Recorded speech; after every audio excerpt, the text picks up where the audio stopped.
Começamos a nossa reflexão de hoje com o título Jesus e Barrabás. A história da crucificação de Jesus Cristo é talvez o exemplo mais extraordinário e também o mais dramático dos extremos que se acha na Bíblia. É um extremo fora de lógica, porque em Mateus capítulo 21, do 8 ao 11, Jesus ele entra de forma triunfal em Jerusalém, com a multidão espalhando roupas pelo chão, para Jesus passar com o seu jumentinho.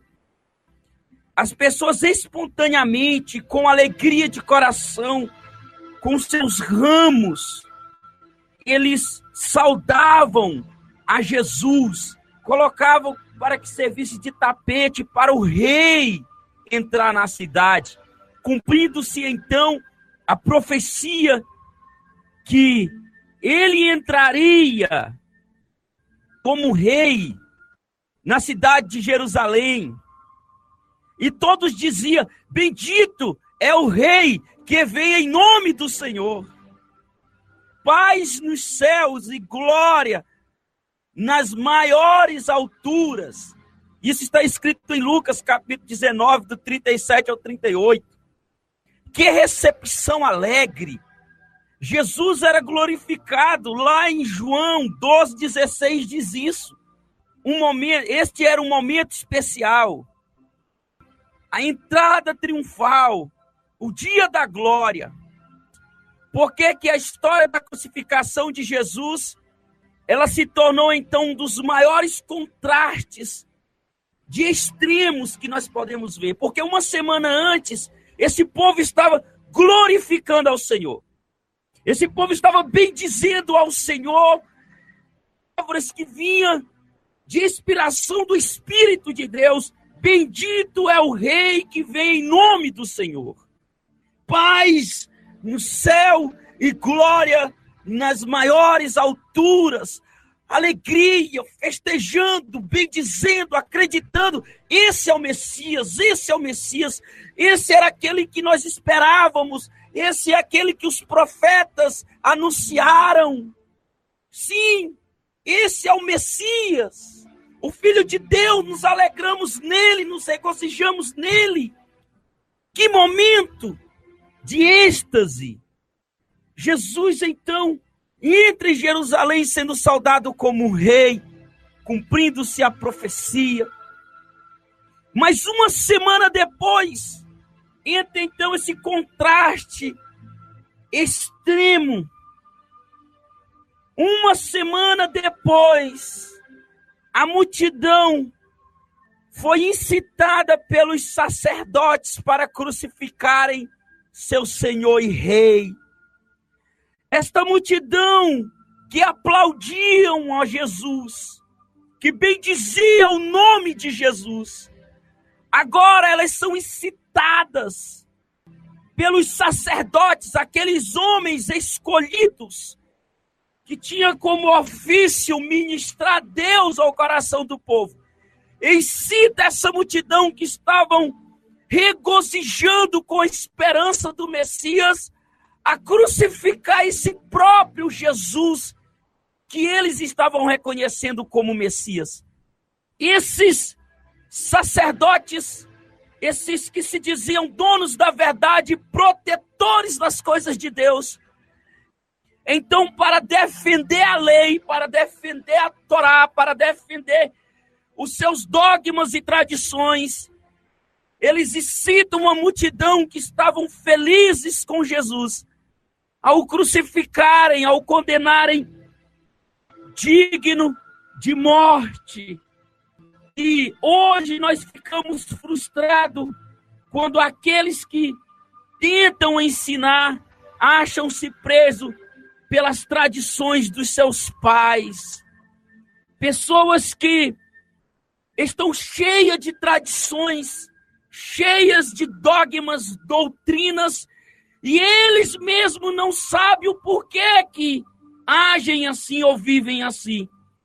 pessoas que receberam ensinos de gerações a gerações e hoje estão presos dentro desses ensinamentos. Eles não raciocinam, eles não tentam buscar Deus de uma forma racional. Um verdadeiro culto, que é o culto, aquele culto que você usa o seu bom senso para então saber como você adorar. Se a adoração ela é verdadeira, ela é de espírito. Mas são pessoas que vivem debaixo de uma escravidão, debaixo de doutrinas. São pessoas que não conseguem ter a liberdade do espírito. São pessoas que vivem debaixo daquilo que foi ensinada e não conseguem se libertar, porque eles não veem Jesus na sua simplicidade, mas querem Jesus magnífico, Jesus que demonstra poder e maravilhas em todos os momentos na sua vida. E eles criam essa imagem de um Deus falso, de um Deus que não é relatado na Bíblia, nas Escrituras Sagradas. E então criam expectativas nesse senhorio do Senhor Jesus. E nessas expectativas, parece que o Senhor não é Jesus, mas o Senhor sou eu. O Senhor não é Ele que manda, não é Ele que nos instrui, mas somos nós que queremos atribuir a nossa vontade a Deus e Ele é obrigado a fazer. Por isso, essas tradições nos tiram a alegria de adorar Jesus pela simplicidade. Um homem que entra na cidade de Jerusalém, a cidade santa, a cidade do grande rei, entra naquela cidade montada em um jumentinho, de uma forma simples, de uma forma humilde. Ele é saudado da forma mais simples, com ramos de oliveiras e roupas, e nós não queremos essa simplicidade, mas nós queremos aquilo que os sacerdotes esperavam. Messias que iria então revolucionar todos os judeus e destruir com o Império Romano, em que os judeus iriam reinar, iriam ser então os donos do mundo. Eles queriam esse Messias e é isso que nós queremos hoje. É esse Jesus que triunfou na cruz para que eu tenha o que eu quero, para que eu viva do jeito que eu quero viver e não do jeito que ele quer viver. Por isso, essa contradição dessas pessoas que com alegria receberam Jesus em Jerusalém e uma semana depois eles foram manipuladas, incitadas por esses sacerdotes a crucificar esse Jesus. Assim também nós fazemos hoje, porque nós recebemos esse Jesus com alegria, sabe? Nós recebemos esse Jesus na simplicidade do nosso ser, nós o reconhecemos como Senhor da nossa vida e nós o saudamos como Rei e Mestre. Mas passa-se 1 ano, 2 anos, talvez 6 meses, e logo nós esquecemos esse encontro de humildade com Jesus e nós já queremos mandar em Jesus, porque o lugar onde nós estamos congregando e talvez o lugar onde você está sendo discipulado, você está aprendendo que esse Jesus, ele faz o que você quer, na hora que você quer. O milagre acontece na hora que você quer, no momento em que você quer, e que ele é a solução dos seus problemas na área financeira, em qualquer área. E não é assim. Não é assim. Então você cria imagem de um Deus que não existe, você cria uma expectativa em cima dos ensinamentos para com Jesus, e Jesus não é assim.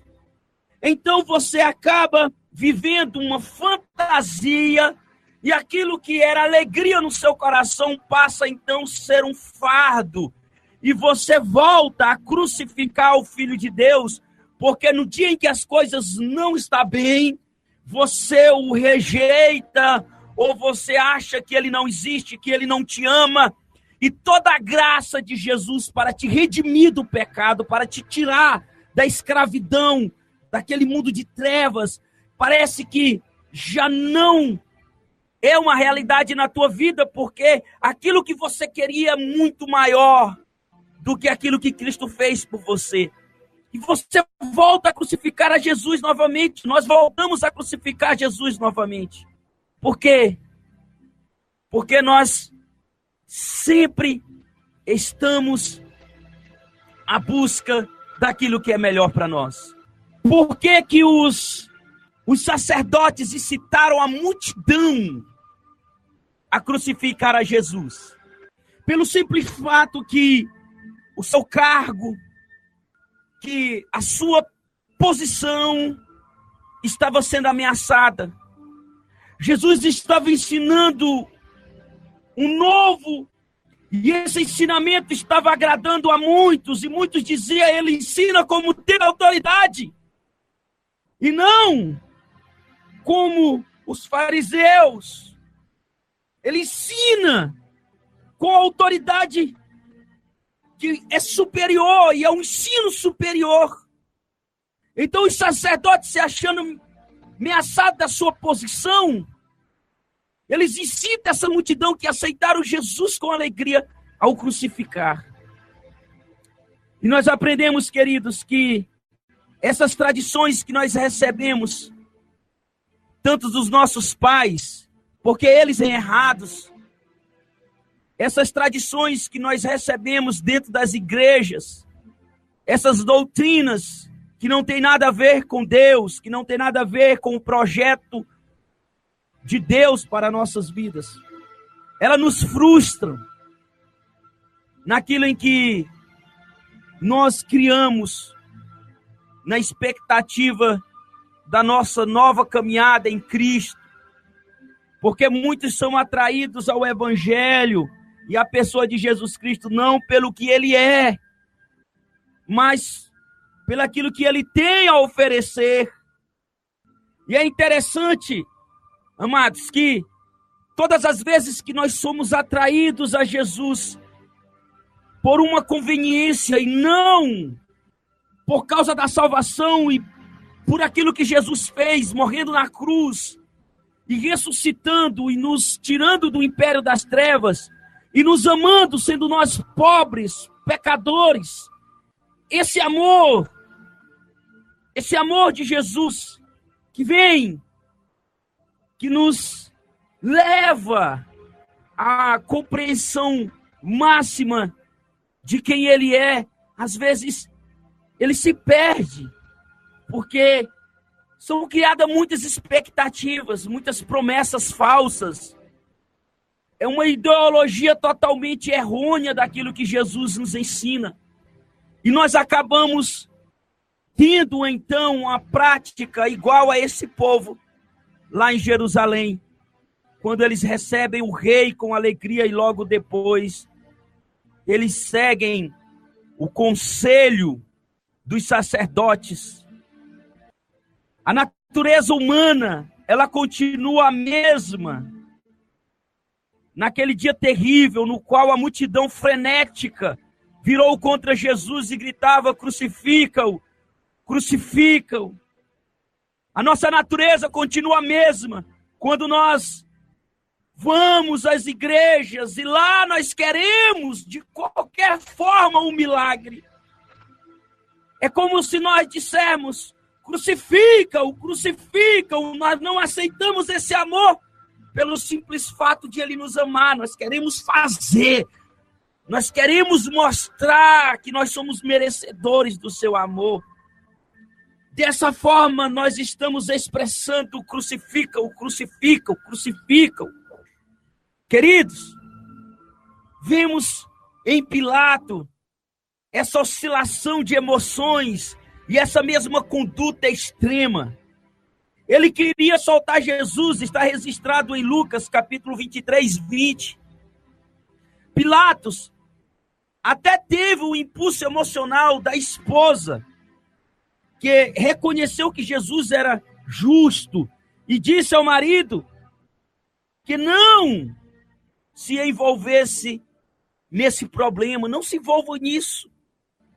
Depois Pilatos perguntou à multidão: que mal este fez? Que mal fez este homem? Pilatos, nessa oscilação de emoções entre o dever do seu cargo público, o desejo da multidão e a sua consciência, que perante ele havia um homem justo e inocente, mas que a multidão pedia para ser crucificado, queria a morte, a condenação desse justo. Pilatos então se vê nessa balança emocional de tentar então agradar a multidão e não fazer o errado, condenar o inocente. Ele fez uma pergunta que é fundamental para nós hoje: que mal fez este? É a pergunta que eu faço para você. Que mal Jesus te fez? O que Jesus te fez de mal para você deixar os caminhos dele? O que Jesus te fez de mal para você não aceitar essa graça e esse amor incondicional? Que mal fez Jesus para você odiar o seu vizinho? Para você odiar as pessoas que te causaram mal? Que mal fez este? Que mal faz Jesus? Eu não quero seguir Jesus, eu não quero uma igreja porque o pastor rouba. Eu não quero uma igreja porque as pessoas lá são falsas. Eu não quero ir congregar numa família chamada cristã porque lá não tem exemplo. Mas a pergunta que eu te faço é: que mal fez este homem? Que mal fez Jesus para que você corra dele? Será se o amor de Jesus que te constrange pelaquilo que você fez de tão hediondo, de tão contaminável e abominável? Será se esse confronto de amor contra o pecado é ruim e nós nos sentimos tão constrangidos que nós nos afastamos desse Jesus? Que mal fez este? Quantas vezes nós estamos como Pilatos, reconhecendo o que é certo, mas fazendo o que é errado por causa da multidão? Quantas vezes oscilamos entre o nosso desejo de servir a Deus e o desejo de agradar as pessoas e ser aceita por elas?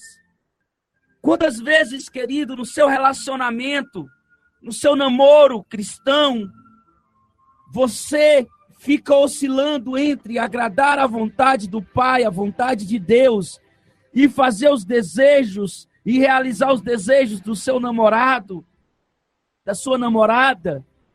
E você fica naquele dilema, você fica no emocional. Nós estamos como Pilatos, nós estamos vivendo uma realidade em que Pilatos viveu.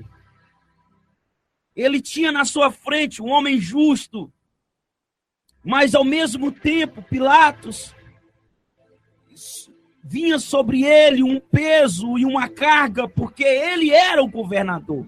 Ele tinha que manter a paz, e naquela época não estava muito bom para ele, pois Roma estava sendo invadida de todos os lados pelos bárbaros, e uma rebelião naquele momento em Jerusalém não seria muito bom. E Pilatos então pensou: olha, se eu não fizer a vontade desse povo, vai haver um motim, vai haver uma rebelião. Mas se eu condenar a Jesus, se eu condenar esse homem é inocente. o que ele fez. E Pilatos faz um ato. Ele lava suas mãos, dizendo: olha, eu estou inocente do sangue desse homem. Eu estou condenando por você, por vocês que eu estou condenando ele. Não porque ele merece. E nós fazemos a mesma pergunta para você. Eu me faço essa mesma pergunta: quantas vezes nós lavamos as nossas mãos aos nossos princípios, a nossa regra de fé, porque nós temos que agradar alguém. Às vezes nós lavamos nossas mãos e dizemos assim: olha, eu estou fazendo isso não pela minha convicção de fé, mas por causa de vocês. Por causa de você eu faço isso. E trocamos então o nosso amado Jesus pelo um padrão mundano que é então imposto nesse mundo. É imposto e que nós temos que nos encaixar nessa forma, porque nós não vamos ser aceitos. E para ser aceito, nós temos que deixar alguns princípios morais, princípios de honestidade. E hoje nós vivemos esse dilema emocional, esse dilema espiritual dentro e fora da igreja. Porque Pilatos, então, na última tentativa de inocentar a Jesus, ele, pela ocasião da festa judaica, que era a Páscoa, era então, de uma forma tradicional, soltar um bandido. E havia ali um homem chamado Barrabás. O interessante é que Barrabás, ele tinha um bom nome, que significa Aba. Na época de Jesus, era provavelmente um título de honra, significando filho do mestre ou do profeta, ou filho de um rabi, filho de um professor. No entanto, Barrabás não fez justiça a esse nome. Mateus o chama de um preso muito conhecido. Marcos diz que ele foi preso com mutinadores, os quais, em um tumulto, havia cometido um homicídio. Lucas afirma que ele foi lançado na prisão por causa de uma sedição na cidade e também por um homicídio. João o chama de salteador. Então nós vimos aqui a ótica dos evangelistas a então tentar dar um significado a Barrabás, um chama de ladrão, outro de salteador, outro de rebelde, outro de homicida.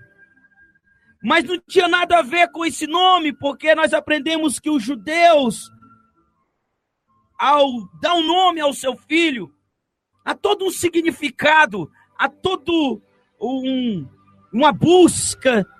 Eles pedem a Deus e eles oram, e o contexto da história daquela criança, o que eles querem que essa criança seja, eles já profetizam e abençoam com um nome de significado de bênção. E Barrabás, ele não fez justiça a esse nome, porque os seus pais, ao colocar Barrabás, o filho de um rabi, filho de um mestre, e como se fosse filho de um homem importante, de uma grande influência, e ele então dá esse contraste do seu nome, se torna um salteador, um homicida. Não é possível deixar de imaginar o que houve com Barrabás. Eis um homem diante da morte certa, sem dúvida imaginando o que seria morrer na cruz. Sua única esperança é que se achava por um fio. Ainda não tinha ido à cruz. Ele poderia escapar, talvez fugir e viver a sua vida, o resto da vida fugitivo. Nem seus melhores sonhos ele imaginava. Ele seria perdoado, que ele seria liberto. Sobretudo, houve uma troca. Houve uma troca. Aquele que é o Messias, aquele que é o Rabi, aquele que é o mestre, ele é trocado por Barrabás.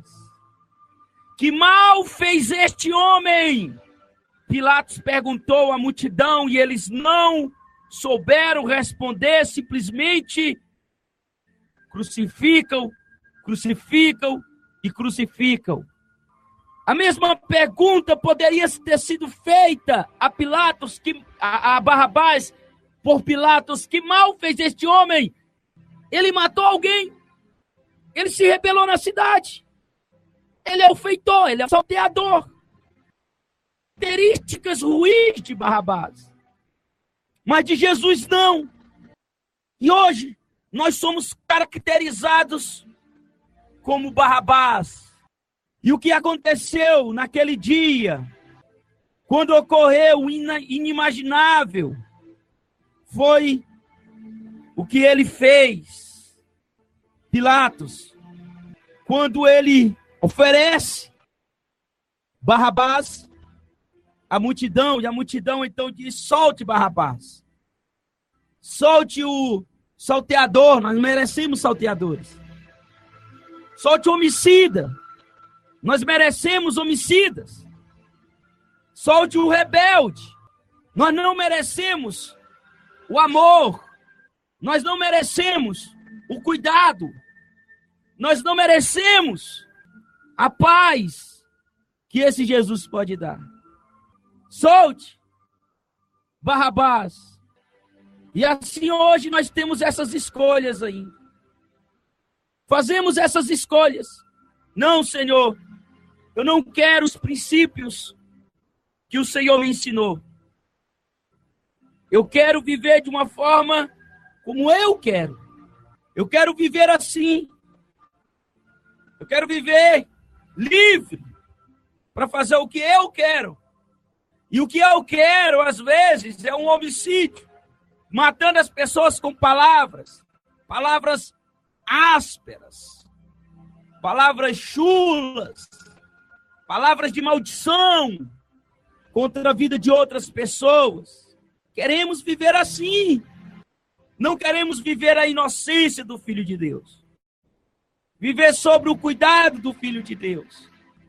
E quando verdade é posta com a mentira, queridos, nós temos a tendência de escolher a mentira. Foi assim no princípio com Adão e Eva. Eles preferiram a mentira de Satanás do que a verdade de Deus. E hoje muitos vivem uma mentira de Satanás. Algumas pessoas se isolam dentro de si mesmas, porque Satanás mentiu a elas e continua mentindo a elas, que por causa de algo que aconteceu no passado, elas não irão ser felizes, e elas não acreditam nisso. E vivem uma infelicidade que Deus não tem para elas. Às vezes nós escolhemos a mentira, porque a mentira é o caminho mais fácil. Às vezes a mentira é conveniente a nós. E nós escolhemos a mentira. E não a verdade do Evangelho. Por isso, queridos, nós estamos fazendo essa pergunta reflexiva. Que mal fez Jesus para não nos aproximarmos dele? Quão gostoso é o período de oração, conversarmos com Deus, saber que Ele está ali, e que Ele nos ama, que Ele nos abraça, que Ele nos protege, que Ele nos guarda. Mas, queridos, nós fugimos, porque achamos que há um mal. E a pergunta que eu faço é: que mal fez esse? Até quando nós iremos viver nessa oscilação emocional? Quando ocorreu o imaginável na vida de Barrabás, eu pergunto, o que ele fez? Será que ele decidiu dedicar a vida a Deus porque tinha recebido a liberdade? Será que ele se arrependeu e fez boas obras o resto da vida, tentando ser digno do seu bom nome? Ou será se ele voltou à vida de crime e degradação? São perguntas que precisam ser feitas. Infelizmente, a maioria das pessoas hoje não valoriza o dom de Jesus Cristo, não valoriza o dom da salvação que ele nos deu. Elas escolhem ou rejeitá-lo ou aceitá-lo, mas jamais dedicam a vida verdadeira a ele. Nós escolhemos, às vezes, o caminho da verdade, mas não a vida de verdade. E assim, nós buscamos, nessa reflexão de hoje, esse amor que Jesus, então, ao olhar para Barrabás, e Barrabás, ao olhar a Jesus, Barrabás não sabia de nada o que estava acontecendo fora. Ele estava preso. Ele estava condenado à morte. Ele não sabia a hora que ele iria morrer, mas ele sabia da sua condenação. Ele não sabia de nada o que estava acontecendo, que o Messias tinha vindo ao mundo e que muitos o chamavam de profeta e que um homem estava realizando sinais maravilhosos no mundo. Não. Ele não sabia de nada disso. A única coisa que ele ficou sabendo foi que Pilatos o tinha convocado à sala de julgamento. Então, quando ele sai da cadeia, imagino eu que ele já saiu da prisão, imaginando que tinha chegado a hora e que ele sim iria ser crucificado naquele dia.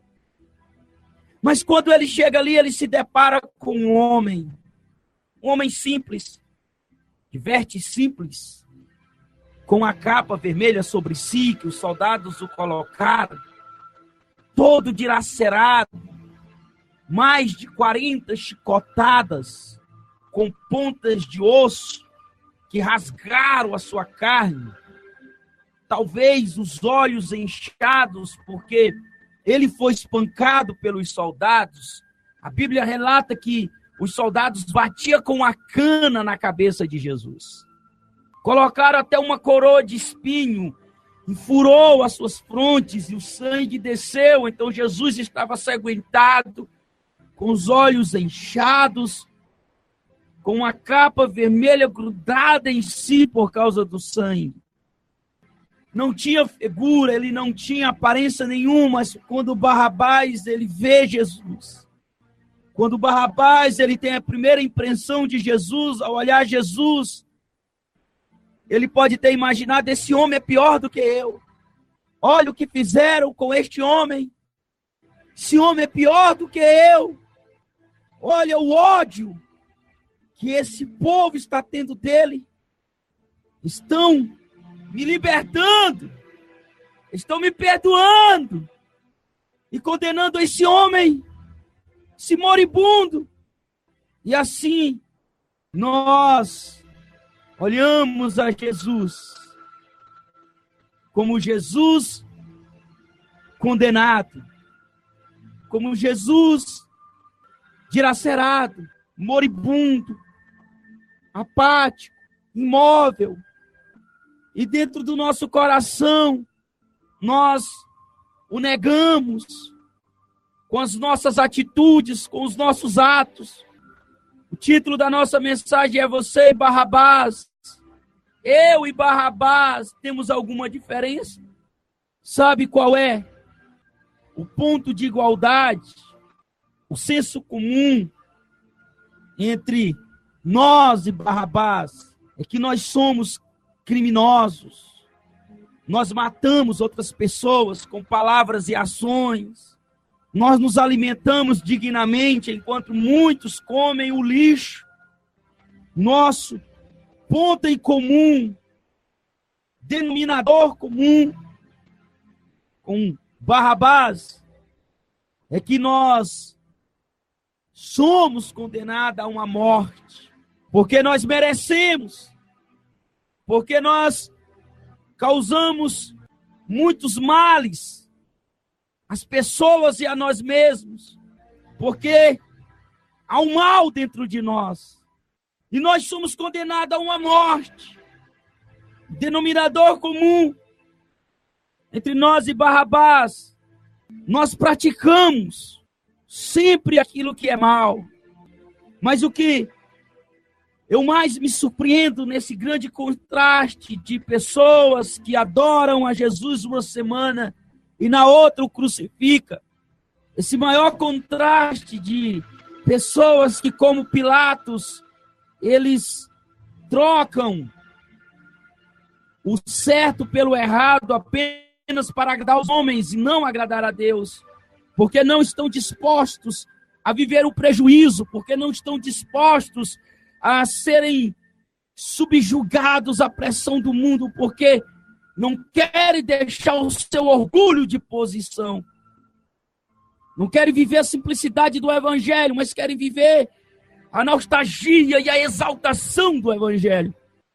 Esse maior contraste que nós vemos, e tem um denominador comum entre eu e Barrabás, entre você e Barrabás, que é: nós olhamos a Jesus.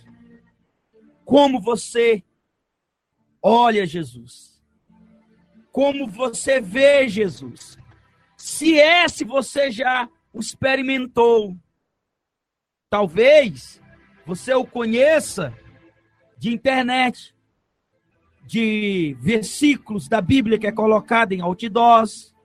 Talvez você o conheça porque você ouve a pregação de um pastor, mas você não conhece de fato e verdade na intimidade do dia a dia, na sua caminhada diária com Ele.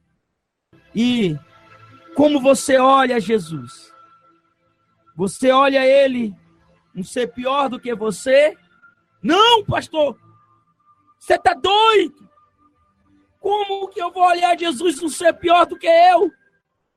Sim, todas as vezes que você o exalta na igreja, e você então o fere nas suas atitudes diárias, você vê Jesus pior do que você.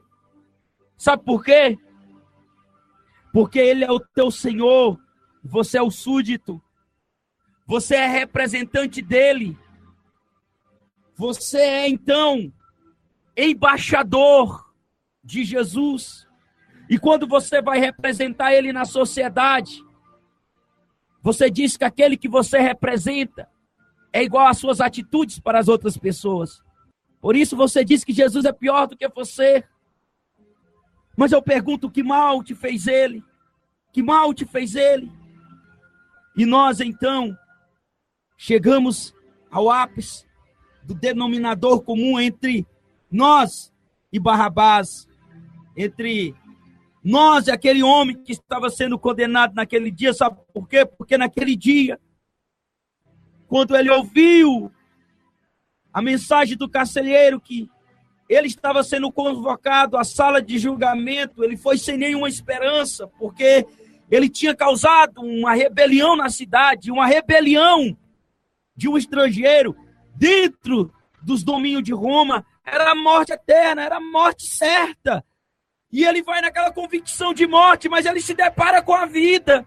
Ele se depara com uma nova chance, porque do lado dele havia um homem moribundo, castigado, sofrido, com os revés dos homens maus.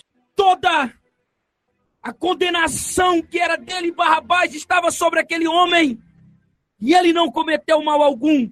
E o denominador comum é esse: nós estávamos caminhando para o inferno, nós estávamos caminhando para a destruição eterna, e sem merecer nada, sem fazer nada, preso nos grilhões da nossa alma, preso num mundo de pecado, morrendo, jazendo em um poço de lama, em um lamaçal de pecado, onde a nossa alma vivia os seus prazeres nós recebemos uma mensagem, e essa mensagem foi uma mensagem de salvação, que um homem que era Deus, se fez homem, se tornou homem como eu e você, e agora ele se torna um condenado para que eu e você tivéssemos a liberdade no Filho de Deus.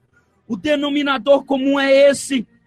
Barrabás teve a sua chance, mas nós não sabemos depois da história de Barrabás. Nós não sabemos o que aconteceu com Barrabás.